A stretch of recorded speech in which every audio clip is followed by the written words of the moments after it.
Hi friends, అందరికీ నమస్కారం. నా పేరు అంకిత రవీంద్ర. నేను కన్సల్టెంట్ డైటీషియన్. ఈరోజు మీకు చిన్నపిల్లల్లో ఒబేసిటీ ఎందుకు వస్తుంది, అసలు దానికి గల కారణాలు ఏంటి, ఒకవేళ ఒబేసిటీ ఉన్న వాళ్ళు ఎలాంటి డైట్లో చేంజెస్ చేసుకుంటే మనం వెయిట్ కంట్రోల్లో పెట్టుకోవచ్చు అనే దాని గురించి మీకు చెప్తాను. సాధారణంగా చిన్నపిల్లల్లో వెయిట్ ఎందుకు ఎక్కువ ఉంటారంటే వాళ్ళ యొక్క జీన్స్, అలాగే ఫ్యామిలీ లైఫ్ స్టైల్, అలాగే ల్యాక్ ఆఫ్ ఫిజికల్ యాక్టివిటీ, అలాగే స్లీపింగ్ ప్యాటర్న్, అలాగే ఓవర్ ఈటింగ్ హ్యాబిట్స్, ఇవన్నీ కూడా మనం కామన్గా చూసుకుంటాము. జీన్స్ అంటే తల్లిదండ్రులు ఇద్దరు ఎక్కువ వెయిట్ ఉన్నట్లయితే వాళ్ళకు పుట్టబోయేటువంటి పిల్లలు కూడా వెయిట్ ఎక్కువ పుట్టేదానికి అవకాశం ఉంటుంది. అలాగే మనకు ఫ్యామిలీ లైఫ్ స్టైల్ చూసుకున్నప్పుడు వాళ్ళ యొక్క ఇంట్లో చేసేటువంటి ఫుడ్ కానీ, ఫుడ్ ప్రిపరేషన్ కానీ, లేకుంటే పిల్లలకు ఫీడ్ చేసే విధానం కానీ, ఇవన్నీ కూడా మనం చైల్డ్హుడ్ ఒబేసిటీ వచ్చేదానికి అవకాశం ఉంటుంది. Lack of physical activity. So ఇప్పుడు కామన్గా ఏంటంటే అందరూ పిల్లలు కూడా మొబైల్స్లో కానీ లేకుంటే టీవీస్ అనేది ఎక్కువ చూస్తూ ఉంటారు. అవుట్డోర్ గేమ్స్ అనేది చాలా తక్కువ ఉంటుంది. ఎక్కువ వాళ్ళ మొబైల్స్లో కానీ లేకుంటే టీవీస్లో కానీ వాళ్ళ గేమ్స్ అనేది ప్లే చేస్తూ ఉంటారు. సో దానివల్ల ఏంటంటే వాళ్ళకు ల్యాక్ ఆఫ్ ఫిజికల్ యాక్టివిటీ అనేది కామన్గా చూస్తూ ఉంటాము. నెక్స్ట్ వచ్చేసి మనకు స్లీపింగ్ ప్యాటర్న్. ఎవరైతే పిల్లలు సరిగ్గా నిద్రపోకుండా ఉంటారో వాళ్ళ యొక్క మెటాబాలిజంలో చేంజెస్ రావడం వల్ల కూడా వెయిట్ పెరగడానికి అవకాశం ఉంటుంది. నెక్స్ట్ ఓవర్ ఈటింగ్ హ్యాబిట్స్ అనమాట. పిల్లలకు ఫుడ్ పెట్టినప్పుడు వాళ్ళు ఎంత తింటున్నారు, లేకుంటే వాళ్ళకి సెటైట్ లెవెల్స్ కంటే మించి ఎక్కువ తీసుకుంటున్నారా, లేకుంటే వాళ్ళకి కావాల్సినటువంటి ఎనర్జీ కానీ లేకుంటే ఫ్యాట్ కానీ ఎంత వెళ్తుంది అనేది మనం గమనించకపోవడం వల్ల కూడా పిల్లల్లో వచ్చేసి ఒబేసిటీని మనం కామన్గా చూస్తాం. సో ఇవన్నీ కూడా మనం కామన్గా చూస్తున్నప్పుడు ఫస్ట్ డైట్లో చేంజెస్ చేసుకోవాలి. అలాగే ఫిజికల్ యాక్టివిటీ ఎక్కువ చేసే విధంగా మనం చూసుకోవచ్చు. సో ఇక్కడ కూడా ఏంటంటే మనకు తల్లిదండ్రుల జీన్స్ నుంచి వచ్చేటువంటి ఒబేసిటీ సమ్ ఏజ్ లోపల మనం కంట్రోల్ చేయలేకపోతే మాత్రం వాళ్ళు ఫ్యూచర్లో చాలా రకాలైనటువంటి హెల్త్ సమస్యలు ఎదుర్కొనేదానికి అవకాశం ఉంటుంది. సో బిలో 15 years లోపల వెయిట్ అనేది కంట్రోల్ చేయలేకపోతే ఫ్యూచర్లో వచ్చేసి తక్కువ ఏజ్లోనే వాళ్ళకు కొన్ని రకాలైనటువంటి ఆరోగ్య సమస్యలు వచ్చేదానికి అవకాశం ఉంటుంది. అందులో మనం కామన్గా డయాబెటిక్ చూస్తాము. అలాగే హైపర్ టెన్షన్ కానీ, లేకుంటే అమ్మాయిల్లో అయితే పీసీఓఎస్ ప్రాబ్లం కానీ, లేకుంటే ఇర్రెగ్యులర్ పీరియడ్స్ వచ్చేదానికి కూడా అవకాశం ఉంటుంది. అలాగే మనకు జెంట్స్లో చూసుకున్నప్పుడు డయాబెటీస్ కామన్గా చూస్తాము. అలాగే బోన్ డిసీజెస్ వచ్చేదానికి కూడా అవకాశం ఉంటుంది. అంటే బోన్ డెన్సిటీ తగ్గేదానికి కూడా అవకాశం ఉంటుంది. సో ఇవన్నీ కూడా మనము చేంజెస్ చేసుకోవాలంటే ముఖ్యంగా తీసుకోవాల్సిన జాగ్రత్తలు, డైట్లో మార్పులు చేసుకోవాలి. వాళ్ళ యొక్క ఫుడ్ క్వాంటిటీ కానీ, లేకుంటే ఫుడ్ పోర్షన్స్, మనం ఇచ్చేటువంటి ఫుడ్ ప్రిఫరెన్స్ కానీ, ఎంతవరకు ఏవి ఇస్తున్నాము, ఎంత క్వాంటిటీ తింటున్నారు, అలాగే వాళ్ళ సెటైట్ లెవెల్స్ ఎందుకు ఎక్కువ ఉంటుంది, ఇవన్నీ కూడా మనం చూసుకోవాలి. అలాగే ఏంటంటే కామన్గా చిన్న వర్డ్స్ అనేది లైక్ తల్లిదండ్రులు వెయిట్ ఎక్కువ ఉన్నారంటే పిల్లలు కూడా వెయిట్ ఎక్కువ ఉంటారు అనేది కామన్గా మనం చూస్తూ ఉంటాము. బట్ ఏంటంటే తల్లిదండ్రులు ఎంత వెయిట్ ఎక్కువ ఉన్నారు, లేకుంటే చిన్నపిల్లలు ఎంత ఒబేసిటీ ఉన్నారా, లేకుంటే నార్మల్ వెయిట్ ఉన్నారా మనం చూసుకోవాలి. వెయిట్ ఎక్కువ ఉన్నా కూడా హ్యాపీగా ఫీల్ అవుతుంటారు.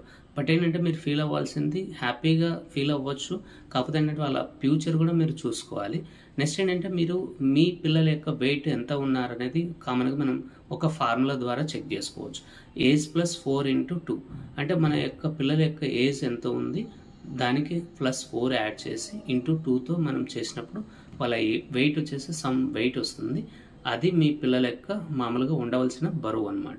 అంతకంటే ఒక ఫార్ములా అనేది మనకు మీ పిల్లలు వెయిట్ ఐడియల్గా ఉన్నారా అంటే ఉండవలసిన బరువు కంటే ఎక్కువ ఉన్నారా తక్కువ ఉన్నారా అనేది మనం చూసుకోవచ్చు అనమాట. మీకు ఒక 2 సంవత్సరాల అబ్బాయిని మనం తీసుకున్నప్పుడు వాళ్ళ యొక్క ఏజ్ వచ్చేసి 2, మనం +4 యాడ్ చేసుకోవాలి. దానికి మనం ×2 చేసుకోవాలి.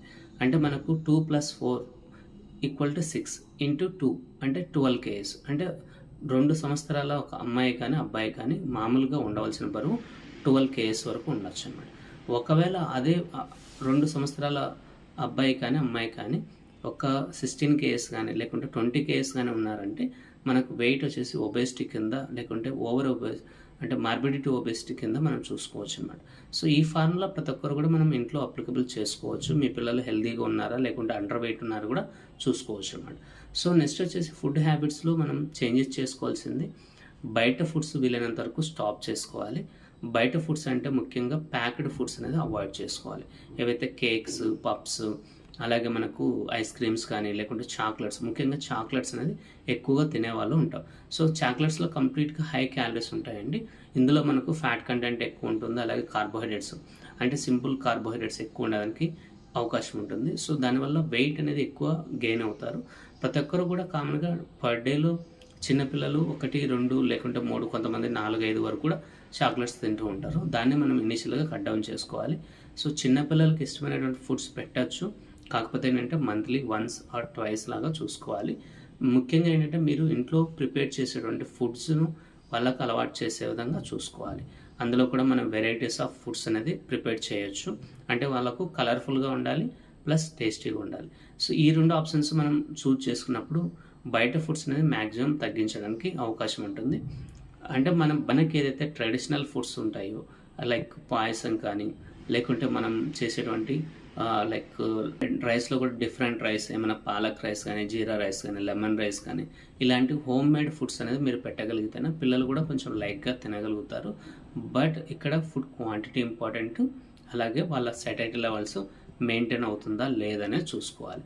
ఒకవేళ మీ పిల్లల యొక్క సెటైటీ లెవెల్స్ మెయింటైన్ అవ్వకపోతే మీరు మ్యాక్సిమం ఫ్రూట్స్, వెజిటబుల్స్ ఎక్కువ ఇవ్వగలిగితేనే వాళ్ళు బయట ఫుడ్స్ అవాయిడ్ చేసేదానికి అవకాశం ఉంటుంది.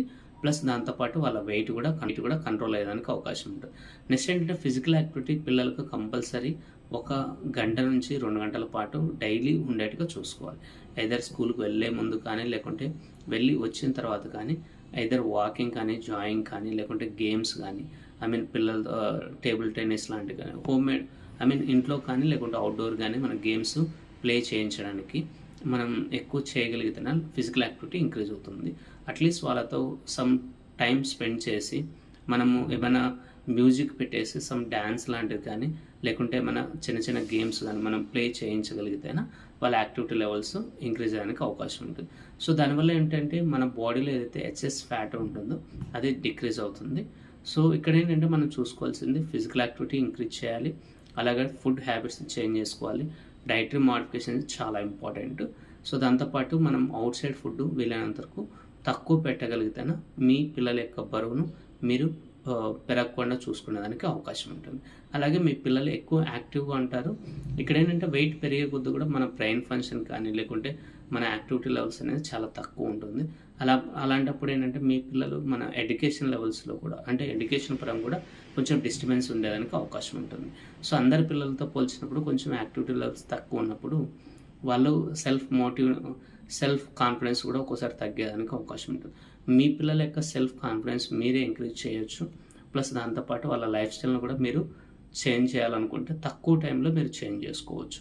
ప్లస్ ఏంటంటే మీరు తీసుకున్నటువంటి ఒక చిన్న జాగ్రత్త వల్ల ఫ్యూచర్లో వాళ్ళకు ఎటువంటి హెల్త్ ఇష్యూస్ అనేది రాకుండా మన చేతుల్లోంచి మనం కంట్రోల్ పెట్టుకునేదానికి అవకాశం ఉంటుంది. సో మీరు తీసుకున్నటువంటి ఒక చిన్న జాగ్రత్తలు వచ్చేసి మీ పిల్లల యొక్క భవిష్యత్తుని అనేది డిసైడ్ చేయగలుగుతుంది. సో చాలా వరకు చాలా రకాలైనటువంటి డిసీజెస్ను దూరంగా పెట్టేదానికి అవకాశం ఉంటుంది. Thank you.